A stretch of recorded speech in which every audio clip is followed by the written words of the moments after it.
Assalamualaikum warahmatullahi wabarakatuh. Selamat datang anak-anak Umi yang soli dan solihah di kelas ilmu pengetahuan sosial. Hari ini kita akan melanjutkan pembelajaran kita di kelas ilmu pengetahuan sosial mengenai perjuangan para tokoh dan cara menghargai perjuangan para pahlawan. Yuk kita simak video pembelajaran berikut ini.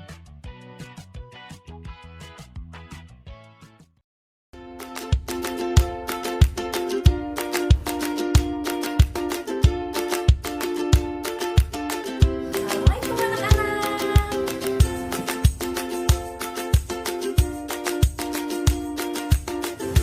Semangat anak-anak hebat.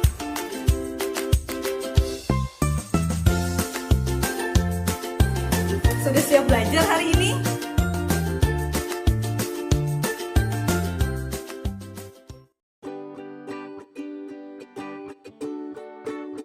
Tujuan pembelajaran kita pada hari ini yaitu yang pertama, mengetahui perjuangan para tokoh di bidang pendidikan, sosial, politik, dan ekonomi. Yang kedua, mengetahui cara menghargai jasa para pahlawan kemerdekaan. Anak-anak, perjuangan para tokoh untuk memperoleh kemerdekaan Indonesia telah melahirkan tokoh-tokoh perjuangan. Para tokoh pergerakan nasional atau tokoh pergerakan nasional ini, mereka berjuang dengan berbagai cara. Ada yang memilih mengangkat senjata, dan ada pula yang memilih perjuangan di bidang pendidikan, sosial, politik, dan ekonomi.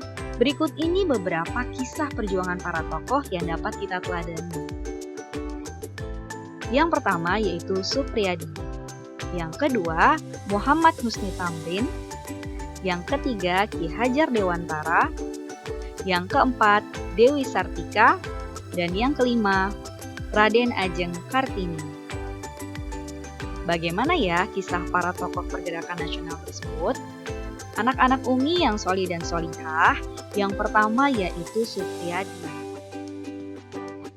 Suprijadi lahir di Trenggalek, Jawa Timur pada 13 April 1923. Beliau tergabung dengan PETA. PETA adalah pembela tanah air dan memperoleh pangkat sebagai Sudanco atau Komandan Peleton.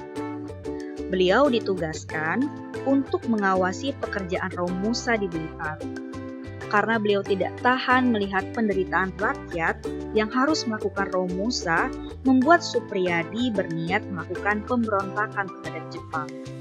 Hingga pada tanggal 14 Februari 1945, Suprijadi memimpin pemberontakan terhadap Jepang. Namun, pemberontakan tersebut gagal, tetapi menghasilkan kerugian yang berat bagi Jepang. Suprijadi dikenal sebagai tokoh yang pemberani.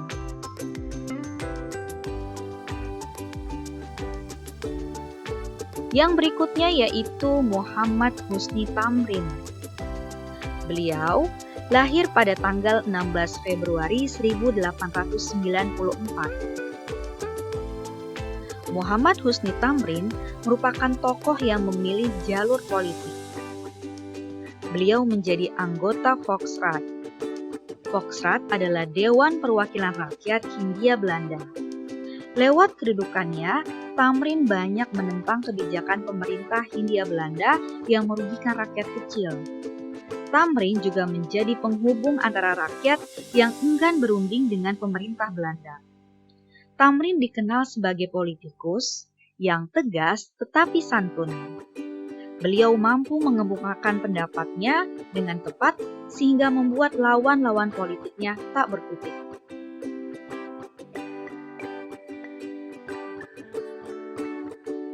Yang selanjutnya yaitu Ki Hajar Dewantara. Ki Hajar Dewantara lahir di Pakualaman pada 2 Mei 1889. Beliau merupakan tokoh pendiri sekolah perguruan taman siswa. Yang kemudian sekolah tersebut berkembang sangat pesat. Atas jasanya dalam dunia pendidikan, beliau dijuluki sebagai Bapak Pendidikan Nasional dan tanggal lahir beliau dijadikan sebagai Hari Pendidikan Nasional, yaitu pada tanggal 2 Mei. Ki Hajar Dewantara juga merupakan pendiri Indich Party bersama dengan Dr. Cipto Mangunkusumo dan Does Dekker. Beliau membuat semboyan Ing Ngarso Sung Tulodo, Ing Madya Mangunkarso Tuturi Handayani. Semboyan tersebut berarti bahwa di depan, seorang pendidik harus bisa menjadi teladan di tengah murid. Pendidik harus bisa memberikan ide, dan di belakang, seorang pendidik harus bisa memberikan dorongan.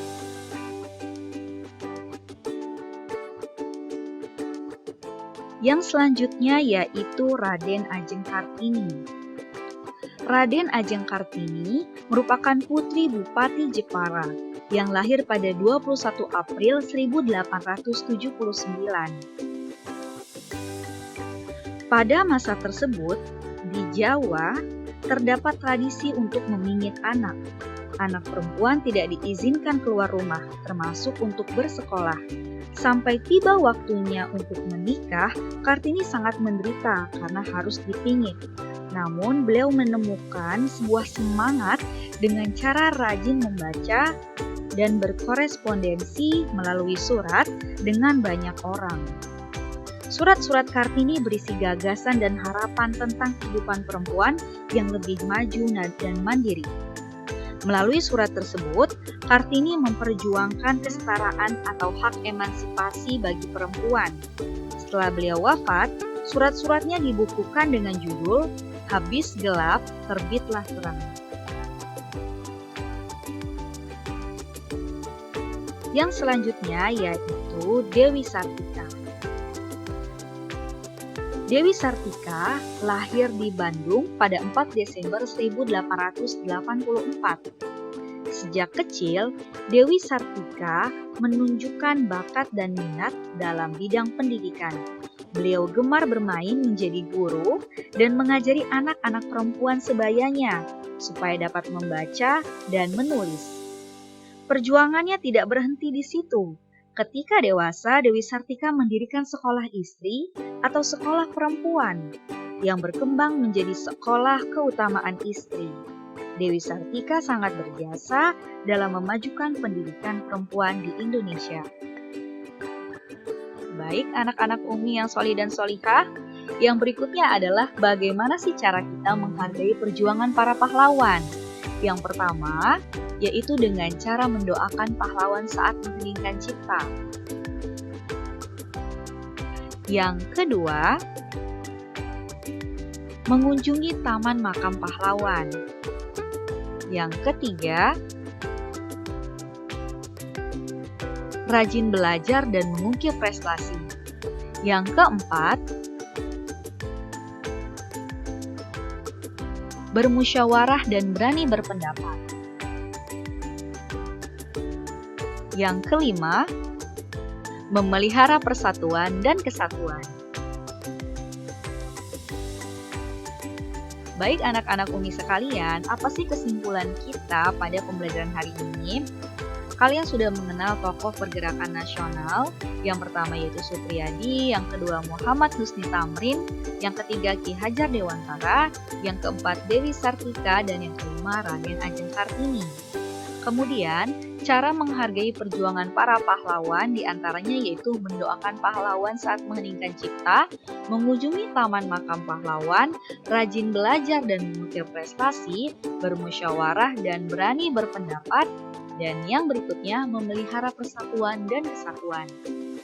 Nah, anak-anak Umi semua, demikianlah pembelajaran kita pada hari ini mengenai perjuangan para tokoh dan cara menghargai perjuangan para pahlawan.